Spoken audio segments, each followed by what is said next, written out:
100 force points.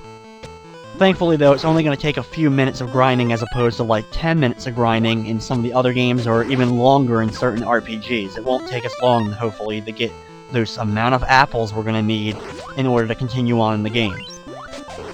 Those boots I've been buying a lot aren't necessary except for a few points, like that big jump I made after coming out of that hole in the ground. But they really help speed up the game. As you can see, you really walk a lot slower without those boots than with them. Like, the amount of difference is pretty huge. Now here is our next boss. As you can see, he's really a tiny thing. You can barely actually see him. Now thankfully the boss isn't too bad, especially when he's really small. He can't actually hurt you. So what you have to do is, once the conversation's over and he starts fighting you, he bounces all around, and what you can do is, you shoot at him. When you get a direct shot on him, you can see that it actually hits him. The little explosion of the shot goes off. After the more and more you hit him, the bigger he gets. After he gets to a certain size, he'll start running around regularly, and then get really big and fly into the air, and start shooting out these little ones at you. Take out all of them first. Don't actually try to hit him until he shoots all of them out, because what'll happen is, after a bunch of them, as you see, he then jumps to the ground, and now he'll just run back and forth for the rest of the battle. He's pretty easy to dodge because he always is going to try to jump over you. However, actually hitting him is the real challenge of the boss. You have to get him like directly in the top of his mouth. It's a little bit awkward. You can't just hit him in the head. As you can see, a bunch of my shots are missing, and only a few are hitting. So that's what makes this boss really challenging, is actually being able to do damage to him. However, like I mentioned, if you do take hits throughout the battle, thankfully, after you defeat him, we're going to get our full health back when we grab the medallion. Okay, he's taken care of. He explodes and now gives us our medallion. And now I'm going to focus on earning that little bit of extra force powers I need to unlock the teleport ability. When you first come out of that boss room, though, you have this, like, flying cat that's going around. If you shoot it a bunch, it drops random amounts of money. So if you can shoot him a lot or use the turbo button on him, you can get a lot of money from just taking out that little cat as he flies away. After he goes off screen, though, now I'm going to start really focusing on earning those little bit of force points from those apples I need to collect. Thankfully, though, this area is pretty good for collecting them, not for the random enemies. I'm going to move around a little bit and try to take out a bunch of them. But you'll see in a little bit what I'll do is I'll keep exiting and entering that boss room we just were in, and the one enemy will keep respawning as soon as I come out of the room. I can shoot him real quickly, and then see whether or not he dropped an apple, and then immediately go back in the room. So I'm running around real fast just to try to get any extra money, see if they'll actually give me any apples from just shooting them around before I'm just going to say, you know what, I'll just sit there and re-enter and re-exit the room. As you can see, when I enter and exit the room, there's monsters coming right back. One of the other ways to earn a lot of money in this game is by collecting amounts of gold.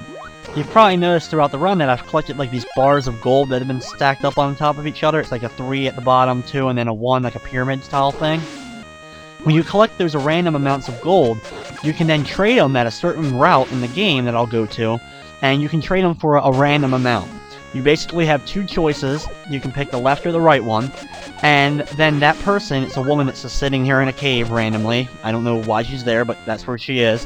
And you talk to her, and then you pick one of the two choices, and it gives you whatever choice you picked, gives you that amount of money per piece of gold that you currently have.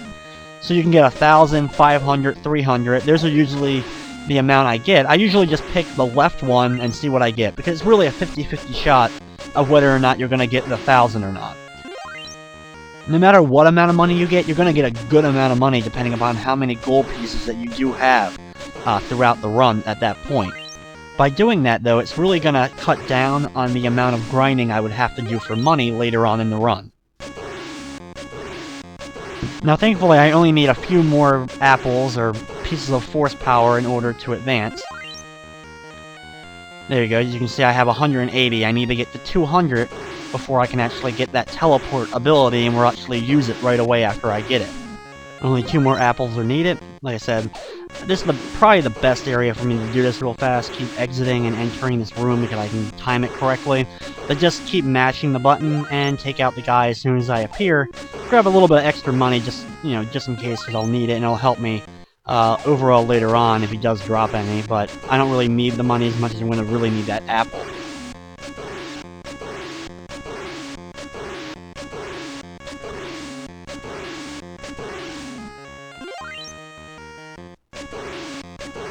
And there we go. Finally, he drops the last one. I now have 200, and I can now use the teleport ability, which I'm going to immediately use and travel over this location. Once I get here, though, I'm going to call the shop. I need to buy a few items, because now I can buy the Jetpack, which will greatly help me bypass a whole lot of random enemies at points, and help me speed through some certain areas. So right now, our next step, we're going to actually go meet up with Michael again, and he's going to give us a little bit more information on something. He'll act a little bit weird at this point. Something's definitely going to be going on at that point. And then we can move on to actually going after our next boss, our next governor, which is one of the more interesting ones, and one actually probably the harder of the governors to actually locate. As you can see, with the Jetpack, it makes my traveling around certain areas a lot easier than before. So we meet up with Michael again, and he tells us to get the magic stone from beneath the lava in Route 27. That lava is the lava that we're going to need that super suit that I mentioned earlier in order to get underneath the lava, dive underneath of it like water, to grab that magic stone in order to get into the volcano later on. So after we get done talking to Michael, we now know about that crystal that we're going to have to get in the bottom of the lava. We can now get ready to head to our next governor boss. Equip my jetpack again, kill any other random enemies just because I don't have enough that you can't like max out your jetpacks. You can't just buy like 20 of them. You can only hold 3 of any item at a time, so that's definitely a little bit annoying to deal with. So if I take my time at certain points, I can get some more money and get some more items that'll help me out later, so I can take my time at certain points. There was a random note we just found that has told us that Mary has now been kidnapped and now she's a prisoner. Mary being our partner that we saw in the opening intro to the game. So I'm going to take my time along the course of this run, this route, in order to grab some random items, just some random money and such. That'll help me out later on, of course. Plus, it's not necessarily the best to kind of speed through this as fast as possible, just because as you can see, there's definitely a lot of enemies to fight throughout it.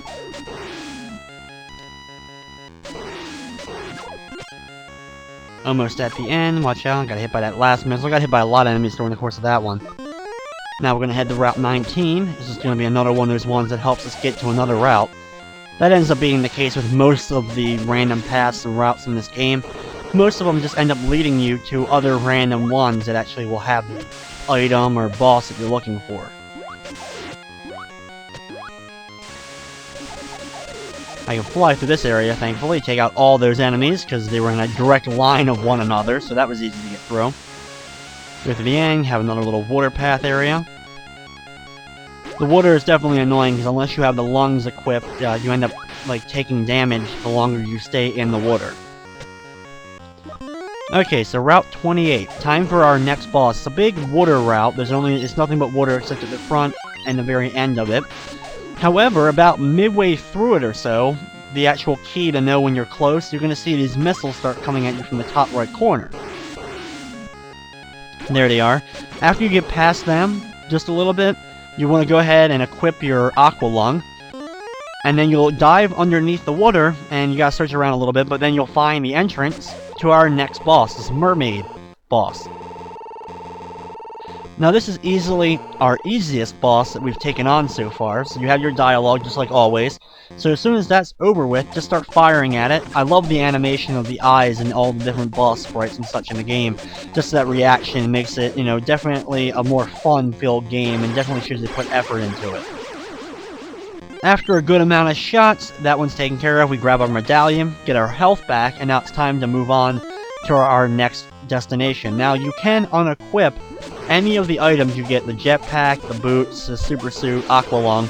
You can de-equip them so that you can save them for later use at any point too. So that's definitely a good thing, so that in case you didn't use all the Aqua Lung there, we can actually use it for an area later on. Because there will be a few times where we're going to have to dive underneath the water to go through a path. Now here's that cave and route that's going to give us all that extra money for all our gold that we've collected in the game. Enter it. Random girl kind of sitting here, like a Vegas-esque girl sitting here. And I'm just going to go ahead, like always, and select the left one, and it'll give us the amount of money. Like I said, it's a 50-50 shot here of getting 1,000. So there we go. Get 1,000, 31,000 gold. Now add it to my money. As you can see, I now have $61,000. So we're going to use the teleport and actually travel back a few spaces to get to this area. I'm gonna go ahead and equip my boots to kind of speed through things. But you actually have another boss right back to back from one another. So we go ahead, climb up here, watch out for these enemies, move over to the right a little bit, and we'll get to another one of those, you know, boss castle-esque places. And this one's a little bit weird. We have like these showgirls like dancing around, shooting things out of the top of their head. After you defeat all 3 of them, they don't move around or anything. After you defeat all 3 of them, the boss then appears. And he's a random walking mushroom. The top of his mushroom is his main weapon, and that's what you're gonna have to shoot. If you have the jetpack, an extra jetpack, it can definitely be easy to kind of just float around. I'm going to use the rest of my jetpack here. I'm going to float up, shoot it a few times, and then travel up to this corner here to shoot it a bunch more times as it comes around. Now you want to watch out because it does do that bounce maneuver, and it can come up and hit you. So it takes a little bit, and it takes a lot if you're not using